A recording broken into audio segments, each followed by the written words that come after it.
Halo, selamat datang penonton karya Tanah Jawa. Terima kasih sudah mau menonton di channel kami. Bantu kami untuk mengembangkan channel kami dengan subscribe, share, dan like ke channel ini. Tentu jangan lupa klik loncengnya.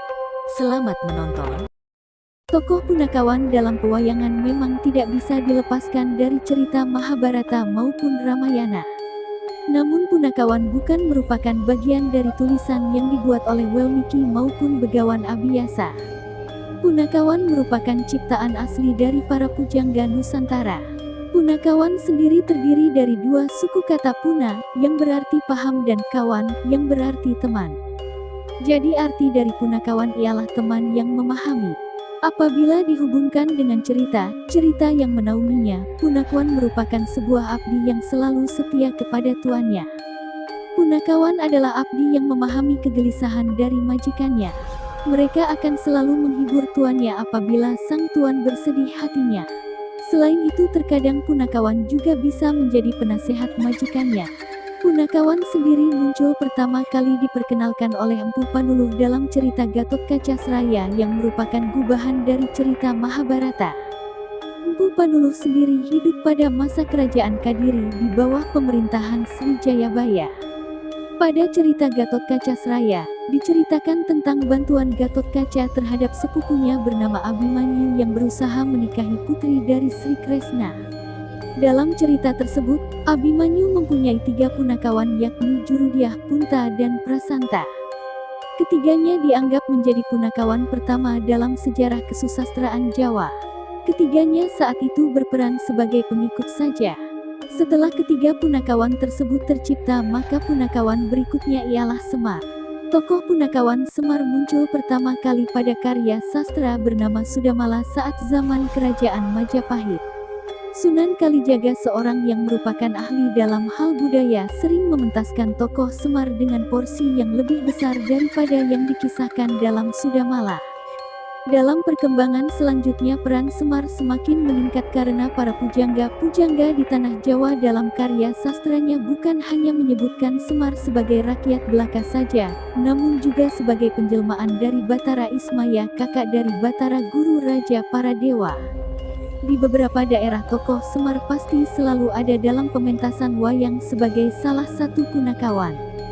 Yang berbeda hanya pasangannya, dan mereka pasti akan muncul di adegan setelah goro yang diletakkan di tengah alur cerita wayang. Namun saat ini akibat dari kesalahpahaman, punakawan selalu muncul di saat goro tiba.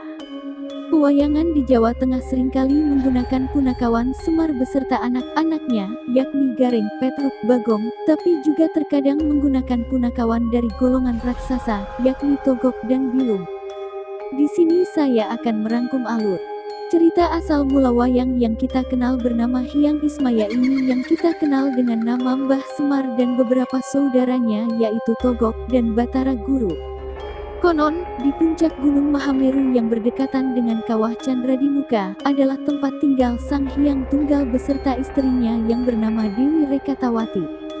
Tempat tinggal di mana Sang Hyang Tunggal tinggal dan bertahta ini dikenal dengan nama Kahyangan Jonggring Salaka. Pada saat itu, Sang Hyang Tunggal dan istrinya sedang berbahagia karena sebentar lagi mereka berdua akan segera memperoleh keturunan. Kebahagiaan ini membuat seluruh wilayah Kahyangan Jonggring Salaka menjadi sejuk dan cerah. Kawah Candradimuka pun tidak bergolak, seakan-akan ikut merasakan kebahagiaan mereka.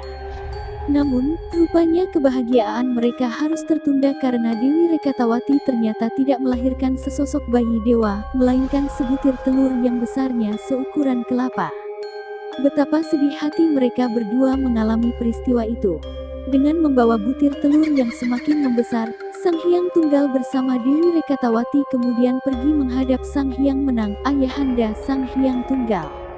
Di hadapan sang ayahandanya, Sang Hyang Tunggal menceritakan semua kejadian yang dialaminya bersama sang istri, dan juga menunjukkan telur yang dilahirkan dari istrinya. Dengan bantuan Sang Hyang Menang, akhirnya telur itu dapat berubah menjadi 3 bayi dewa. Dari kulit telur itu berubah menjadi seorang bayi yang kemudian diberi nama Hyang Antaga. Sementara itu dari putih telur juga berubah menjadi seorang bayi yang kemudian diberi nama Hyang Ismaya. Yang terakhir dari kuning telur berubah menjadi bayi dan diberi nama Hyang Manikmaya. Setelah mengucapkan terima kasih atas bantuan yang diberikan oleh ayahandanya, Sang Hyang Tunggal bersama Dewi Rekatawati kembali ke Kahyangan Jonggring Salaka bersama ketiga putranya.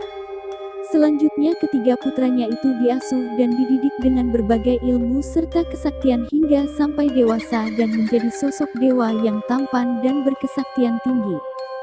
Saat Sang Hyang Tunggal hendak mewariskan tahta Jonggring Salaka, terjadilah pertentangan antara Hyang Antaga dengan Hyang Ismaya. Keduanya merasa berhak atas tahta Jonggring Salaka karena mereka masing-masing menganggap dirinya yang paling tua, sedangkan Hyang Manikmaya lebih memilih diam dan menyingkir serta tidak membela salah satu saudaranya. Tanpa diketahui Sang Hyang Tunggal, Hyang Antaga dan Hyang Ismaya kemudian sepakat mencari tempat untuk mengadu ilmu kesaktian untuk membuktikan siapa yang sebenarnya pantas duduk di singgasana Jonggring Salaka. Sekian lama keduanya mengadu ilmu kesaktian, ternyata tidak menunjukkan siapa di antara mereka berdua yang bakal keluar memperoleh kemenangan. Keduanya kemudian menyetujui untuk berhenti bertarung dan menggantinya dengan sebuah pertaruhan, yaitu barang siapa yang berhasil memakan sebuah gunung yang ada di depan mereka, maka dialah yang dianggap sebagai saudara yang tertua dan dianggap sebagai pemenang serta berhak atas tahta Jonggring Salaka. Disepakati Hyang Antaga yang mendapat giliran pertama dan Hyang Ismaya yang berikutnya. Dengan mengerahkan semua kesaktiannya, Hyang Antaga berusaha memakan gunung itu dengan sekali makan. Namun sayang hanya sebagian dari gunung itu yang berhasil dimakannya karena gunung itu kemudian meletus sehingga membuat mulut Hyang Antaga menjadi melebar bentuknya. Beruntunglah Hyang Antaga yang berhasil memuntahkan sisa gunung yang sudah terlanjur masuk ke dalam perutnya.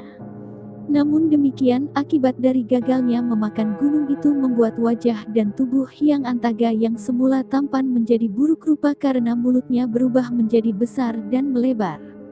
Melihat kegagalan Hyang Antaga, Hyang Ismaya kemudian maju dan berusaha memakan gunung itu dengan cara perlahan, sedikit demi sedikit, namun akhirnya berhasil memakan seluruh gunung itu.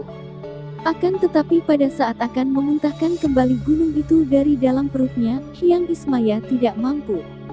Akibatnya perut Hyang Ismaya menjadi membesar sementara gigi depannya hanya tinggal satu yang ada di depan, itu pun gigi di bagian bawah. Sama seperti Hyang Antaga, wajah tampan Hyang Ismaya pun berubah menjadi buruk dan tidak karuan bentuk badannya. Setelah mengalami kegagalan yang mengakibatkan wajah dan bentuk tubuhnya menjadi buruk, keduanya sadar dan menyesali perbuatannya. Mereka berdua kemudian menghadap Sang Hyang Tunggal dan memohon ampun atas sikap mereka dan memohon agar wajah dan bentuk tubuhnya bisa dikembalikan seperti wujud semula. Namun permintaan mereka ditolak oleh Sang Hyang Tunggal dan bahkan keduanya dihukum dengan diturunkan ke dunia. Sementara itu Hyang Manikmaya yang sejak semula tidak turut memperebutkan tahta Jonggring Salaka kemudian diangkat menjadi penguasa di Jonggring Salaka dengan gelar Batara Guru. Sedangkan Hyang Antaga yang dihukum dengan diturunkan ke dunia kemudian diberi nama Togok dan ditugaskan untuk mengabdi dan membimbing kaum raksasa dan Kurawa. Dalam menjalankan tugasnya ini Togok nantinya akan dikawani oleh temannya yang bernama Milung. Demikian pula dengan Hyang Ismaya yang dihukum dengan diturunkan ke dunia dengan diberi nama baru yaitu Semar. Tugasnya di dunia adalah menjadi pemomong dan pembimbing bagi para ksatria dan Pandawa. Dalam menjalankan tugasnya di dunia, Semar ini nantinya akan ditemani oleh anak-anak angkatnya yaitu Gareng, Petruk dan Bagong. Inilah cerita tentang kisah Tanah Jawa. Bila ada pertanyaan bisa isi dan komen di kolom komentar. Jangan lupa subscribe, share, dan like agar konten kami dapat berkembang dan menyajikan tayangan yang lebih baik lagi. Terima kasih para penonton karya Tanah Jawa.